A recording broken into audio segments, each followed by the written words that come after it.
Life in some cities has never been the same after the rupture. It's been several years since then, but people are forced to live under the totalitarian system in the few surviving cities. These cities have citizens living in it seemingly in normal conditions. They have warm houses, access to electricity, water, good food, but they no longer have their sweet freedoms to leave the city. Everyone is under surveillance and there is no privacy whatsoever. And everyone who escapes the city will have their name broadcasted all over the city, and citizens are frequently alerted to be mindful of their surroundings and are asked to immediately report any suspicious activities. And oftentimes, the escapees who get caught are brought back for interrogation, but rumor has it that there's a door to paradise that appears in the desert. So people escape in search of this door, hoping to find happiness behind it. In one of these surviving towns lives a man called Connor. He lives with his very sick brother Thomas, who is dependent on him for all day-to-day activities. Connor is an enforcer who interrogates captured escapees, and his main job is to figure out what their reason for abandoning their town is, to prevent such other events from happening again in the future. And today he's been summoned to the faculty to deal with the case of the apprehended escapee, Martin Harland. As soon as Connor enters the interrogation room, he lets Martin know that the conversation is being recorded, and the tape will be used when deciding whether or not to reintegrate him back into the town. Connor asks him to comply and give loud and clear answers, and after asking for his name, he asks Martin when he decided to leave the town. But Martin replies that he doesn't really understand the question, and he tells him that there's not a single person in town that does not wish to leave. And on top of that, he claims that Connor is also one of them. Hearing this, Connor mocks the guy for searching for a non-existent door, but Martin claims that the door is real. And after the interrogation ends, Connor stops the recorder and Martin writes an address on a piece of paper. He tells Connor that he used to work at this power plant, and one day when the powers went off, he went to the roof and saw a dark yet calm town before his eyes. But what he could see clearly were the stars shining brightly in the skies. This is when he realized that he has too much left to see, and he also realized that he has to leave the town to see it. And at last, Martin tells Connor to go and check for the address himself. And right then, a guard knocks on the door and informs them that the superior wants to talk to Martin. So immediately, Connor gathers his files and leaves the space for the two of them. With the company of his friend Rick, Connor goes to the mentioned address that same night. He's not sure about what he's looking for, but he follows a blue rope on the ground and gets his hand on something wrapped in plastic. And inside, he finds a VHS-tape. Connor and Rick take it back home and play it on their VHS player, and after a few moments, a door is displayed on the screen and the voice tells them that by watching this tape, they've opened their path to the door. The voice pre-warns them about the possibility of encountering omens and signposts that will guide them to the door. And lastly, the voice tells them not to be afraid. And after watching the tape, Rick doesn't really want to get involved in all this madness, even though he believes Connor's mind is clouded. The next day when Connor visits the escapee, Martin asks him if he wants to see the door in real life, and Connor nods his head. Martin tells him that they have to leave tonight, but before they do that, he asks Martin to get his pager that the authorities confiscated. And when Connor asks him what the superior wants from him, Martin claims that he would rather die than fall into that woman's hand. Now, since Connor and Martin have a deal to escape at midnight, he immediately gets to work. He finds Martin's pager in the document storage room and takes it with him, and when it was almost midnight, Connor was sitting in his car, contemplating whether to go or not. And after some thought, he decides not to go to Martin and returns back to his brother, and he falls asleep. And in his dream, he sees himself sitting on a bench where a bird is chained up. When he wakes up, it's already noon, and Connor immediately rushes to the facility only to hear news of Martin taking his own life. Now, Connor is fidgeting with Martin's paper, which displays certain numbers that are supposedly the distance to the door. Looking at the changing number on display, he drives his car and arrives at the place that he saw in his dreams with the same bench and the same bird. Besides the bench is a cave-like structure with a sign that says, "Do not enter," above the entrance. Connor shouts a couple of times into the cave, and with a deafening sound comes the superior. And when he sees this, Martin retreats. Later that day, he takes Thomas to Rick's place. He calls Rick to have a private conversation and hands him an envelope. And after they come back, Connor asks Thomas to stay with Rick for a couple of days since he will be gone for some time.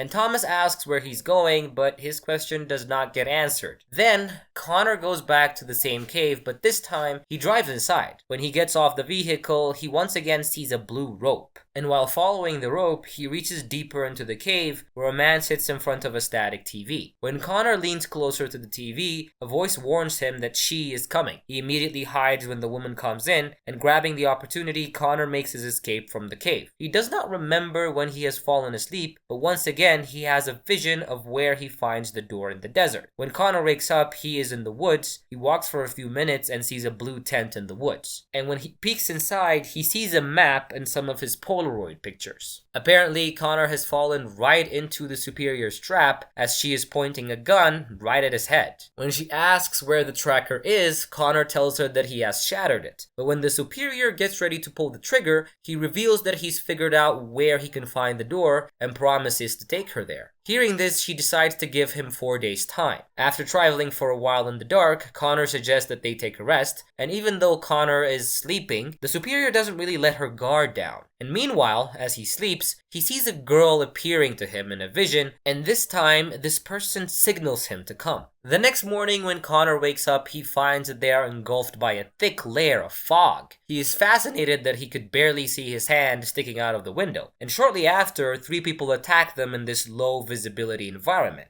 Thankfully though, the Superior shoots them all and manages to rescue him, and immediately the panicked Connor gets into her jeep and they drive off. On their way, they break into an abandoned house, deeming this condition to be suitable, and Connor pulls out the gun that he obtained earlier and points it at the Superior, demanding that she gives him the keys to the Jeep. He plans to escape through the window, but it's jammed and it doesn't even budge. And even at gunpoint, the Superior does not faze at all. She tells him that he just needs to take her there, and that's really all she cares about. The next morning, they are back on the road of the countryside. They stop by a small house preoccupied with some people, where they find a printer inside. It says to insert a piece of paper, and when the Superior takes out a small print, she immediately goes to a nearby girl, calling her Michelle. But too bad for her, she's not really her daughter that goes by the same name. Later that night, when Connor asks what happened with Michelle, the Superior discloses that her daughter believes the door to be some kind of solution to her problems. She further tells him that she's been there and it's not really the answer they're looking for, but instead it's like exchanging an old problem for a new one. Early morning when the Superior is in deep sleep, Connor sets the Jeep on fire and gets out of the place before she wakes up. It's not really clear how long he's been walking, but the surrounding vegetation changes from a dense forest to grass and shrubs, and at this point, Connor is so thirsty that he can't even say a single word. And we see this when a pair of mom and son pass by at a distance, and he tries to signal them, but he just ends up passing out. When Connor wakes up, he finds a man and a woman with their vehicle in front of him. They give him some water and ask him to tag along if he wants to. They tell Connor that all people they met on this way are actually looking for an easy way out, but fail to realize that this place is testing them. And on top of that, they also reveal that they're waiting for the next omen to show up. And later that night, Connor sees the couple doing something weird, like placing a flat black rock on the girl's arm. Now that they're almost out of water, Michelle takes them to a place and Paul orders Connor to dig. He has no choice but to follow their commands, and when he has dug a meter or so, Michelle comes up to him and asks if he's found water. But Connor replies that he doesn't know. And then Michelle tells him that he's not going to find water or the door if he doesn't have faith. When the sun goes down and the darkness shows up, Connor wanders on his own and finds a man tied up. The man asks him to free him, but when Connor does not buy his words, the man lurks with him and tells him some information about the door. He reveals that there's more than one door waiting for them, and as he walks away, Connor leaves the scene without helping him. The next day, the couple from before arrives in front of Connor and shows him a jar full of water, and once again, they begin traveling together. That after, Michelle and Connor witness the yellow dust cloud covering the entire area, and since Paul is sleeping, Michelle and Connor get off the van and enter the dust. By then, the Superior has already made her way to them, and the first person she encounters is her own daughter, Michelle. The reunion of this mother and daughter couldn't really last long though, as Connor shoots the Superior and she dies in her daughter's arms. Slowly, the dust cloud clears out and Connor is already sitting behind the steering wheel of the van, and seeing Michelle in her mother's condition, Paul points the gun at Connor. However, Connor tells him that he should come with him in order to break the never-ending cycle. In the next scene, the two spot a sign and get out of the van. Connor notices a blue rope that leads them to a rock terrain uphill. Both of them follow the rope and find a small skull of a bird tied up the other end. And seeing this, Connor tells him to wait for some time as they are close to the door. On the other hand, Paul tells him that he will be back in a while and drives away with the van. Connor also no longer sits in the same place and moves uphill. While he desperately wishes for some sign, he then sees his sick brother attached to the machines who ask him to come back home. Referring to Paul, Thomas warns that his friend is planning his death. Connor replies that he is not his friend, and Thomas asks him to prove it. Meanwhile, Paul encounters a strange man on his way who almost kills him. Starving for quite a few days now, Paul starts to eat the raw meat found in the man's turf. But his body couldn't digest it and he ends up throwing up.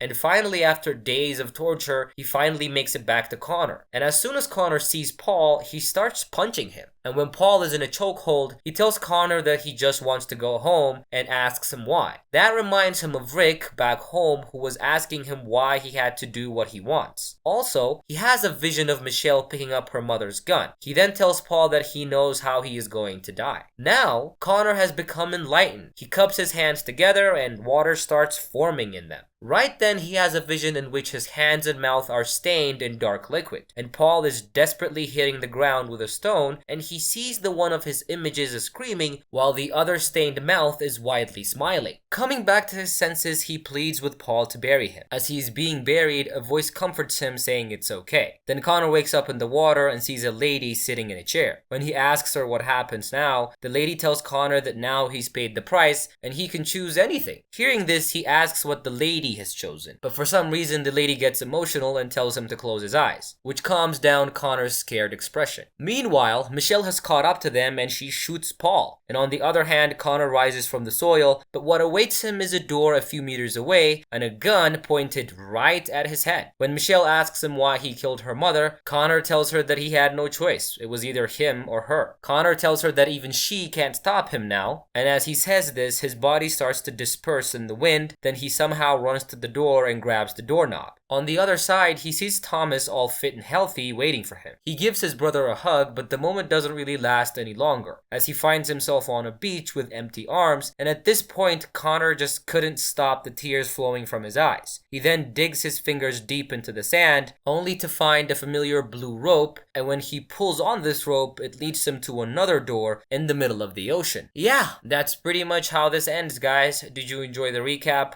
Like the video, subscribe to our channel. I will see you guys on the next recap. Bye!